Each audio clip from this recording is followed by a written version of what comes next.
সারদা দেবী তার 3 ছেলে প্রতাপ, নিখিল এবং বিমলের সঙ্গে বাস করত। বড় ছেলে প্রতাপের বিয়ে দেওয়ার জন্য সে একদিন ভাঙন নামক একটি গ্রামে মেয়ে দেখতে যায়। সেখানে গিয়ে সে একসঙ্গে একই গ্রামের 3টি মেয়েকে পছন্দ করে ফেলে। কয়েক মাসের মধ্যেই সে রেখা, পূর্ণা এবং ময়না নামে 3 বন্ধুর সঙ্গে তার 3 ছেলের বিয়ে দিয়ে দেয়। সারদা দেবীর 3 বৌমাই রূপে গুণে লক্ষ্মী ছিল। তারা সারদা দেবীর অনেক সেবা যত্ন করত এবং তাদের শাশুড়ি মায়ের প্রতিটি উপদেশ অক্ষরে অক্ষরে পালনও করত। তাই সারদা দেবী তার বৌমাদের নিয়ে বেজায় খুশি ছিল। সারা পাড়ায় সে সবসময় সবার সঙ্গে তার বৌমাদের নিয়ে নাম করত।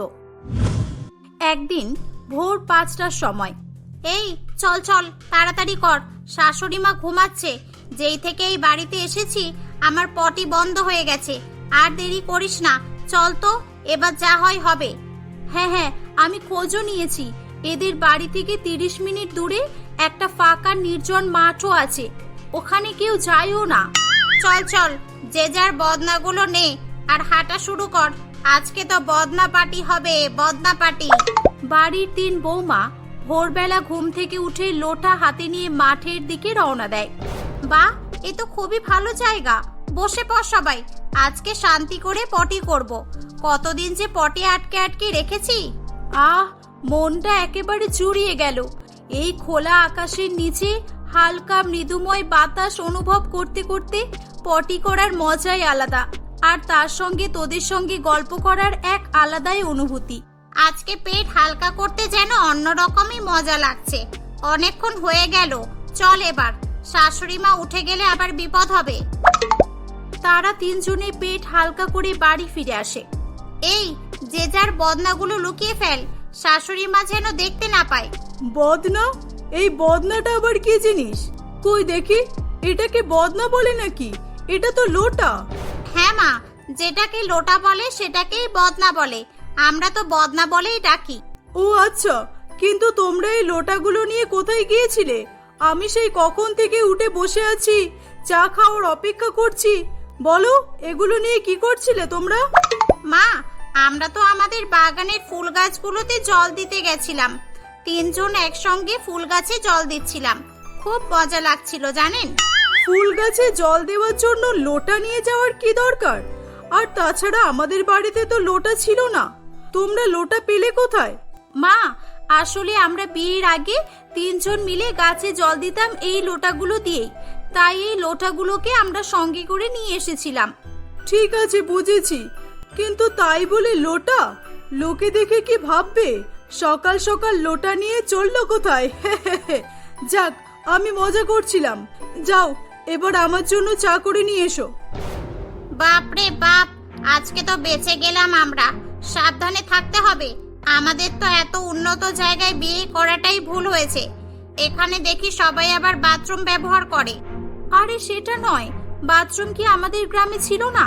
অনেকের বাড়িতেই তো বাথরুম ছিল, আমরা চাইলেই তো বাথরুমে পটি করতে পারি। কিন্তু 3 জনে একসঙ্গে লাইন দিয়ে বসে গল্প করতে করতে কি আর পটি করতে পারবো বল? বেশ কয়েকদিন কেটে যায়। বাড়ির 3 বৌমা মিলে রোজ একইভাবে ভোরবেলা করে উঠে লোটা নিয়ে ফাঁকা মাঠে চলে যেত। এমনই একদিন তারা মাঠে বসে পটি করছিল, তখন একটা টর্চ লাইটের আলো তাদের চোখে পড়ে। এই কে রে, চোখে কে লাইট মারছে? লাইটটা বন্ধ করো, বন্ধ করো লাইটটা। এই পালা, এ তো আমাদের পাশের বাড়ির বুলটি কাকিমা, শাশুড়ি মায়ের বন্ধু হয়, পালা শিগগিরই পালা। এই দাঁড়াও দাঁড়াও, তোমরা সারদার বাড়ির বৌমা না? তোমরা মাঠে পটি করতে এসেছো কেন? পটি করতে এসেছি কে বললো? আপনিও না? আমরা তো এক্সারসাইজ করতে এসেছিলাম। আমাদের বাড়িতে বাথরুম থাকতে মাঠে কেন পটি করব? হ্যাঁ, মিথ্যা কথা বলো না, আমি স্পষ্ট দেখেছি। দাঁড়াও, আজকে আমি তোমার শাশুড়ি মাকে বলে দেব। আমাদের পাড়ার বউ হয়ে তোমরা এসব নোংরামি করে বেড়াচ্ছ তাহলে? এই বলে বুলটি দেবী সেখান থেকে সোজা সারদা দেবীর বাড়িতে আসে। তার পেছন পেছন 3 বৌমাও ছুটে আসে। এই সারদা, এদিকে আয়, দেখ তোর বৌমাদের কুকর্ম দেখে যা একবার। কি হলো কি? এত ভোরবেলা তুমি? কি হয়েছে দিদি? কি হয়েছে? তুই তো জানিস আমি প্রত্যেকদিন ভোরবেলা ঘুম থেকে উঠি, একটু হাঁটাহাঁটি করি। এটা আমার বহুদিন আগের অভ্যাস। আমি আজকে দেখি যে তোর বৌমারা লোটা হাতে নিয়ে কোথায় যেন হনপন হনপন করে হেঁটে যাচ্ছে। আমি একটু অবাক হয়ে ওদের পেছন পেছন যাই। গিয়ে কি দেখলাম জানিস? কি নোংরা, ছি ছি ছি। হ্যাঁ, কি দেখেছো বলো? কি করছিল ওরা? ওরা তো ভোরবেলা করে উঠে গাছে জল দিতে চায়। গাছে জল দেয় না ছাই, ফাঁকা মাঠে বন্য গাছপালায় আবার কে জল দেয়? ওরা তিনজনে একসঙ্গে লাইন করে বসে গান করতে করতে পায়খানা করছিল। ছি ছি ছি। এ বাবা, না না, বুলটি কাকিমা মিথ্যা কথা বলছেন কেন? আমরা তো আজকে একটা ভিডিও শুট করতে মাঠে গিয়েছিলাম। আসলে মা, আমরা আপনাকে একটা কথা জানাইনি। আমাদের তিনজনের অ্যাক্টিং করতে খুব ভালো লাগে, তাই আমরা লোটা নিয়ে একটা ফানি ভিডিও বানাবো বলেই গিয়েছিলাম। আর বুলটি কাকিমা আমাদের দেখে ভাবলেন যে আমরা। চুপ করো। আর কত মিথ্যা কথা বলবে তোমরা? ছি ছি, আমার জাস্ট ঘৃণা হচ্ছে তোমাদের প্রতি। এখনো পৃথিবীতে তোমাদের মতো মানুষ আছে আমি জানতাম না। দুনিয়া এত এগিয়ে গেছে আর তোমরা মাঠে গিয়ে ছি ছি ছি। নির্লজ্জ মেহায়া মেয়ে কোথাকার। মা, আপনি ভুল ভাবছেন। আমরা আজকে প্রথমবারই মাঠে গিয়েছিলাম। আমরা সত্যি বলছি। প্রথমবার নাকি লাস্টবার সেসব আমি দেখবো না। শোনো, আমার বাড়িতে এসব নোংরামি চলবে না বলে দিলাম। আমার বাড়িতে থাকতে হলে বাথরুম ব্যবহার করতে হবে। মা, আমাদের ভুল হয়ে গেছে মা। আমরা আর কোনোদিন এমন করব না। আমাদের এবারের মতো ক্ষমা করে দিন প্লিজ। হ্যাঁ ঠিক আছে, মনে থাকে যেন। বুলটি দিদি, তুমি আবার এই কথাটা পাড়ার কাউকে বলো না যেন, তাহলে সারা পাড়ায় আর মুখ দেখাতেই পারবো না আমি। এই, তুই কেন বললি যে আমরা আর মাঠে যাব না? মাঠে না গেলে আমরা বাঁচবো কি করে? সারাদিন তো গরুর মতো খাটাখাটি করি, মাত্র 1 ঘন্টা মাঠে বসে শান্তি পাই, সেটাও কি আর হবে না? কে বলেছে হবে না? আমার কথা শোন, আমরা এখন কিছুদিন কষ্ট করে মাঠে যাব না, বাড়ির বাথরুম ব্যবহার করব, কারণ শাশুড়ি মা এখন আমাদের পাহারা দেবে। কিছুদিন ধরে আমরা এখন এটা প্রমাণ করব যে আমরা আর মাঠে যাই না। তারপর কিছুদিন পর থেকে আমরা ভোর 3টের দিকেই বেরিয়ে যাব, তাহলে কেউ কিছুই বুঝতে পারবে না। হ্যাঁ, তারপর বাড়ি এসে আবার ঘুমিয়ে পড়তে হবে। কিন্তু শাশুড়ি মা যে আমাদের লোটাগুলো লুকিয়ে ফেলেছে, আমরা আবার নতুন লোটা কিনে নেব। তোরা আবার চাপ নিচ্ছিস কেন? এভাবেই সময় কাটতে থাকে। সারদা দেবী বহু চেষ্টা করেও তাদেরকে পরিবর্তিত করতে পারছিল না। বাড়ির 3 বৌমাকে নিয়ে সে বিরক্ত হয়ে উঠেছিল। একদিন সরকার থেকে কয়েকজন সরকারি কর্মচারী একটা সার্ভে করতে তাদের পাড়ায় আসে। তারা এক এক করে সবার বাড়িতেই যাচ্ছিল। একইভাবে তারা সারদাদের বাড়িতেও আসে। আমাদের সরকার থেকে পাঠানো হয়েছে। আসলে আমাদেরকে বাথরুম নিয়ে একটা সার্ভে করতে বলা হয়েছে। আপনাদের বাড়িতে বাথরুম আছে কিনা, আপনারা বাথরুম ব্যবহার করেন কিনা, এসব নিয়ে কিছু প্রশ্ন করার ছিল। প্রশ্ন করার আগেই বলে দিচ্ছি, আমার বাড়িতে বাথরুম আছে, কিন্তু আমার বাড়ির 3 বৌমায় মাঠে পেট হালকা করতে যায়। আমি ওদের ডাকছি, আপনি ওদের আচ্ছা করে বোঝান তো, যদি ওরা নিজেদেরকে চেঞ্জ করতে পারে। বৌমা, সব কোথায় গেলে? এদিকে এসো। কি হলো মা, বলুন। দেখুন, আপনারা মাঠে পটি করে আসছেন, ওই পটির ওপর মশা মাছি পোকামাকড় বসছে, আর তারপর ওগুলো আমাদের বাড়ির খাবার জলে এসে বসছে। এতে আমাদের শরীরে কত কি রোগ হতে পারে জানেন কি? আমরা আবার কার ক্ষতি করলাম? হ্যাঁ, আরে বাবা, সকাল সকাল এসব লেকচার শুনতে ভালো লাগছে না। আমরা আগেই তো বলে দিয়েছি, আমাদের পটি করার স্বাধীনতা আমরা কাউকেই কেড়ে নিতে দেব না। দরকার পড়ে এই বাড়ি ছেড়ে দেব। যান যান, কেটে পড়ুন এখান থেকে। আপনাদের সব ফালতু জ্ঞান অন্য কোথাও গিয়ে দেবেন। 3 বৌমা মিলে তাদেরকে অপমান করে তাড়িয়ে দেয়। সারদা দেবীর আর কিছু করার ছিল না। তারা যাতে বাড়ি ছেড়ে চলে না যায় সেই জন্য সেও বেশি কিছু বলতে পারত না। এভাবেই সময় কাটতে থাকে। একদিন তারা 3 জনে মিলে প্রত্যেক দিনের মতোই মাঠে পটি করতে যায়। তারা পরপর লাইন করে বসে পড়ে। 3 জনে জমিয়ে গল্প করতে করতে পটি করছিল। তখন হঠাৎই একটি ভয়ঙ্কর বিষধর সাপ এসে বড় বৌমা রেখাকে কামড়ে নেয়। সে যন্ত্রণায় ছটফট করতে করতে অজ্ঞান হয়ে পড়ে যায়। পূর্ণা ও ময়না তাড়াতাড়ি করে তাকে হসপিটালে নিয়ে যায়। সারদা দেবী খবর পাওয়া মাত্রই হসপিটালে ছুটে আসে। ডাক্তারবাবু, আমার বৌমা কেমন আছে? দেখুন, এখন কিছু বলতে পারছি না। বিষ সারা শরীরে ছড়িয়ে গেছে। আমরা ইঞ্জেকশন দিয়েছি, এখন ওনাকে বাঁচানো সম্ভব হবে কিনা বলতে পারবো না, উপরওয়ালার কাছে প্রার্থনা করুন। এবার শিক্ষা হয়েছে তো তোমাদের? যাও যাও, আরো মাঠে যাও, যাও না, বেশি করে যাও। মাঠে না গেলে ওদের নাকি পটি হয় না। আজকে তোমাদের মূর্খমের জন্য এসব হলো। মা, আমাদের কি দোষ বলুন? আমরা তো... চুপ করো, এখনো মুখ থেকে কথা বেরোচ্ছে কিভাবে তোমাদের? তোমাদের দুজনকে সাপটা ছেড়ে দিল কেন? তিনজন মিলে আমার জীবনটা তছনছ করে দিল একেবারে। তিনজনকে একসঙ্গে সাপে কাটতে পারতো, তখন তোমাদের শিক্ষা হতো। দরকার নেই আমার তোমাদের মতো বৌমার। তোমরা বাড়ি থেকে চলে যাওয়ার ভয় দেখাতে না? আমি তোমাদের বলছি, হ্যাঁ চলে যাও, চলে যাও তোমরা। আমি আমার ছেলেদের অন্য জায়গায় বিয়ে দেব। মা, আমরা আজ যাব না মাঠে কখনো। আমাদেরও যদি সাপ কামড়ায় তখন কি হবে? আমরা আমাদের ভুল বুঝতে পেরেছি মা, আমাদের ক্ষমা করবেন। আসলে মা, আমরা তিনজনই সেই ছোটবেলা থেকে বন্ধু। ছোটবেলায় আমরা একসঙ্গে স্কুলে যাওয়া, একসঙ্গে খেলাধুলা করা, একসঙ্গে পুকুরে স্নান করা, একসঙ্গে খাওয়া দাওয়া করা, একসঙ্গে ঘুমানো, সবই একসঙ্গে করতাম। আমাদের মধ্যে এত মিল ছিল, এত বন্ধুত্ব ছিল যে আমরা তিনজনে একই সঙ্গে মাঠে বসে পটি করাও শুরু করেছিলাম। সেই অভ্যাসটা আমরা এখনো ছাড়তে পারিনি। এই যে পেশেন্টের জ্ঞান ফিরেছে, উনি এখন বিপদমুক্ত, আপনারা চাইলেই দেখা করতে পারেন। বৌমা, তুমি ঠিক আছো তো? হ্যাঁ মা, আমি ঠিক আছি। মা, আমাকে ক্ষমা করে দিন। এই তোরা শোন, আমি আর তোদের সঙ্গে মাঠে পটি করতে যেতে পারবো না। আমি বাথরুমেই পটি করব। আমি তোদের দেওয়া কথা আর রাখতে পারলাম না। সেদিন থেকে তিন বৌমাই লোটা নিয়ে মাঠে যাওয়া বন্ধ করে দেয়। তারা বাড়ির বাথরুম ব্যবহার করতে শুরু করে। সারদা দেবী তাদের পরিবর্তন দেখে অনেক খুশি হয়। এভাবেই তারা হাসি খুশি জীবনযাপন করতে থাকে। সূর্যপুর সিটি ছিল গ্রামীণ লোকের স্বপ্নের শহর। এখানে এসে কেউ বা সিনেমা আর্টিস্ট, কেউ বা অভিনেতা, আবার কেউ বা লক্ষপতি হয়ে যায়। সেরকমই বড় না হলেও ছোটখাটো স্বপ্ন নিয়েই বহু বছর আগে নিখিলেশ তার স্ত্রী মালাকে নিয়েই সূর্যপুরে এসেছিল। লোকজন বিভিন্ন জায়গা থেকে এসে তাদের কোনো না কোনো আস্তানা এবং কাজকর্ম খুঁজে নিলেও নিখিলেশ সে সবসময় সবকিছু থেকে বঞ্চিত ছিল। সে এখনো পর্যন্ত গৃহহীন অবস্থাতেই ছিল। কি গো, শুনছো? শীতের সময় তো চলেই এলো, তা বাড়ির চারদিকটা একটু মেরামত করো না। এই তীব্র শীতের সময় মেয়েকে নিয়ে কিভাবে আমরা রাত কাটাবো বলো তো? আরে মালা, সেটা কি আমি বুঝি না বলো? কিন্তু কার জায়গা পাবো যে ঘর বাড়ি বাঁধবো? তুমি তো আমাদের অবস্থা জানোই, তোমার তো কিছুই অজানা নেই। আজ এখানে আছি, কাল থাকতে পারবো কিনা সেটাই জানি না।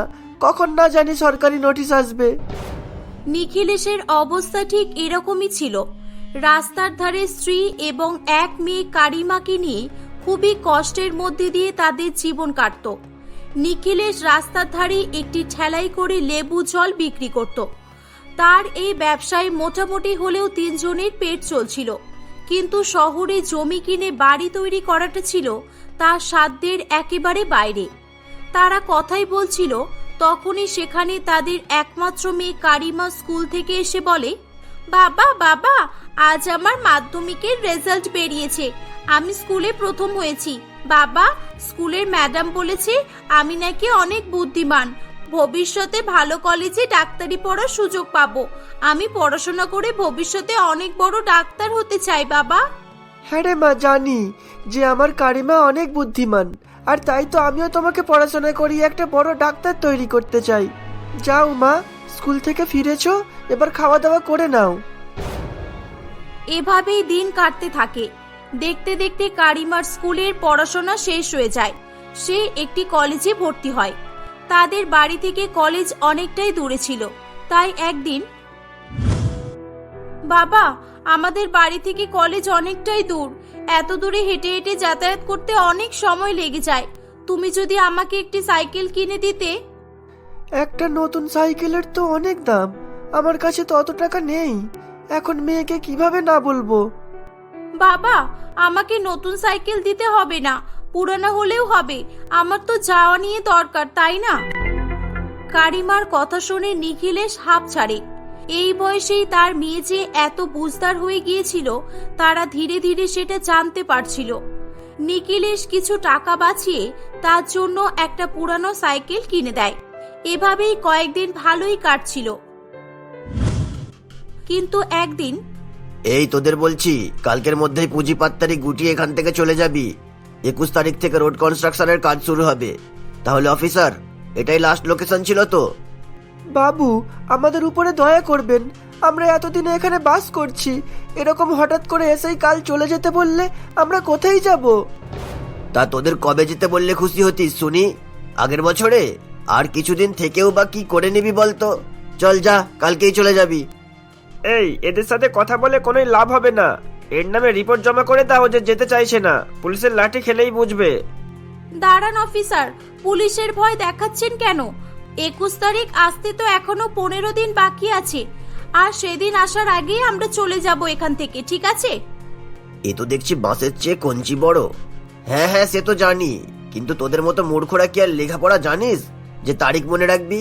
তার থেকে ভালো কালকেই চলে যা, তোদের ভালোর জন্যই বলছি। Excuse me, you don't think that you are only educated person in the world. Everyone has the right to be educated, okay? And don't think that the poor people are uneducated. কারিমার কথাবার্তা শুনে অফিসারগুলি রাগে সেখান থেকে চলে যায়। সেদিন তো কারিমা কথা ধরেছিল বলে তারা বেঁচে যায়, কিন্তু শেষে তাদের সেখান থেকে সবকিছু গুছিয়ে চলে যেতেই হয়। তারা রাস্তায় হাঁটতে হাঁটতে সকাল থেকে রাত হয়ে যায়। থাকার মতো কোনো জায়গা পাচ্ছিল না তারা। এমন সময় মালা, আর পারছি না। আমার মনে হয় থাকার মতো আজ আর অন্য কোনো জায়গা পাবো না। এই রাস্তার ধারেই পেপার ঘিরে বরং আমরা থাকতে শুরু করি। এই বলে তারা সেখানেই রাস্তার ধারে প্লাস্টিক ঘিরে থাকা শুরু করে। কিন্তু সারাদিন রাস্তার অত্যাধিক গাড়ির আওয়াজ হওয়ার কারণে কারিমা পড়াশোনা করতে পারত না। রাতে একটু কম গাড়ি চলতো, তাই সে রাতেই পড়াশোনা করত। আর অন্যদিকে পড়াশোনার খরচও বাড়ছিল। কি দরকার ছিল মেয়েকে মিথ্যা কথা বলার? এই পরিস্থিতিতে ওকে কলেজে কিভাবে পড়াবে? আমাদের নুন আনতে পান্তা ফুরায়, আমরা আবার কিভাবে ডাক্তারি পড়াবো? গরিবদের এরকম স্বপ্ন দেখা মোটেও শোভা পায় না। এটা বলবো না তো কি বলবো বলো? আমাদের ওকে দেখার মতো ধনসম্পত্তি কিছুই নেই। ওকে দিতে পারলে শুধু শিক্ষাটাই দিতে পারবো। তাই আমার যত কষ্টই হোক না কেন, প্রয়োজনে নিজে বিক্রি হয়ে গিয়ে ওকে লেখাপড়া করাবো। তারা যখন কথাবার্তা বলছিল, কারিমা দাঁড়িয়ে দাঁড়িয়ে তাদের সমস্ত কথা শুনছিল। সে সেখানে এসে বলে, হ্যাঁ বাবা, আর আমি তোমার স্বপ্ন পূরণ করেই দেখাবো। আমি আমার সেরা বাবা, সেরা মেয়ে হয়ে দেখাবো। আজ গরিব বলে আমরা পরিচয়হীন, একদিন আমরা এই শহরে নিজেদের পরিচয় করে দেখাবো। এই উদ্দেশ্য এবং স্বপ্ন নিয়েই কারিমা দিন রাত পরিশ্রম করে পড়াশোনা করত। কিন্তু একদিন তার স্বপ্ন ভঙ্গ হয়। নিখিলেশ হঠাৎই হৃদরোগে আক্রান্ত হয়ে মারা যায়। এক মুহূর্তেই তার সমস্ত স্বপ্ন ভেঙে চুরমার হয়ে যায়। এসব চিন্তা ভাবনা নিয়েই প্রতিদিনের মতোই রাস্তার ধারে কারিমা বই নিয়ে বসে কাঁদছিল। তখনই সেখানে একটি গাড়ি এসে দাঁড়ায়। গাড়ি থেকে দুটো লোক নেমে আসে। আরে বিশ্বনাথ, এই সেই মেয়ে না যে সেদিন লেক টাউনের বস্তিতে বাতেলা মারছিল? আহা গো, আমাদের বিদ্যাসাগর দেখো কেমন রাস্তার ধারে বসে পড়ছে। বলি, সব পড়াশোনার ভূত মাথা থেকে নামাও, কোনোই দাম নেই বুঝলে? তাহলে অন্তত লোকের মুখে মুখে তর্ক করাটা ভুলে যাবে, আর সকলে মিলে আরামে দিন কাটাতেও পারবে। আরে তুই কাদের কথা বলছিস? যাদের সামাজিক কোনো জ্ঞান নেই, একটা রাবিশ। পড়াশোনা করে বলে নিজেকে কি ভাবে তা কি জানি।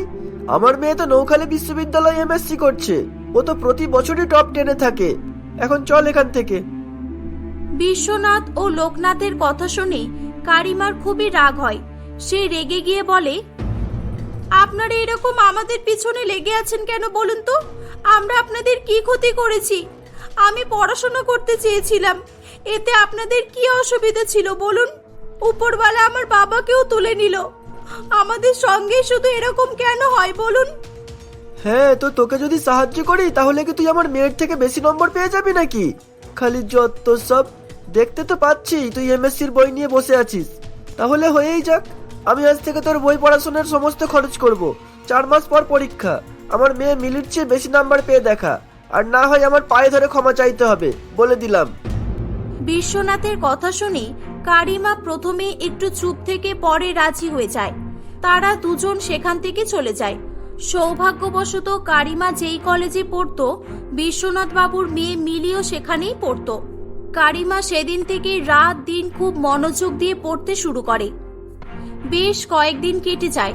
পরীক্ষার দিন কারিমা খুবই মনোযোগ দিয়ে পরীক্ষা দেয়। সে নিজের অজান্তেই কলেজ তথা পুরো সূর্যপুর শহরেই ফার্স্ট হয়। প্রিয় ছাত্রগণ, আজ আমাদের স্কুল তথা পুরো শহরে আমাদের মেধাবী ছাত্রী কারিমার জন্য আমাদের গর্বে বুকটা ফুলে উঠেছে। এখন কারিমাকে কিছু বলার জন্য অনুরোধ করব। এই লোকনাথ, এই সেই মেয়েটা না? ইস যা, আমি নিজের অজান্তেই এত বড় ভুল করে ফেললাম। ও গরিব বলে আজ পর্যন্ত আমরা কতই না অপমান করেছি। হ্যাঁ ওই তো, আমাদের দিকেই তাকিয়ে আছে। চল চল এখান থেকে কেটে পড়ি, নয়তো মাইক নেই আমাদের নাম বলতে আবার শুরু করে দেবে। তারা পালিয়ে চলে যাবে তখনই, বিশ্বনাথ কাকু, আপনি চলে যাবেন না। প্রিয় দর্শক মণ্ডলী, আজ আমার এই যে ফলাফল দেখতে পাচ্ছেন, শুধুমাত্র এই লোকটির জন্য।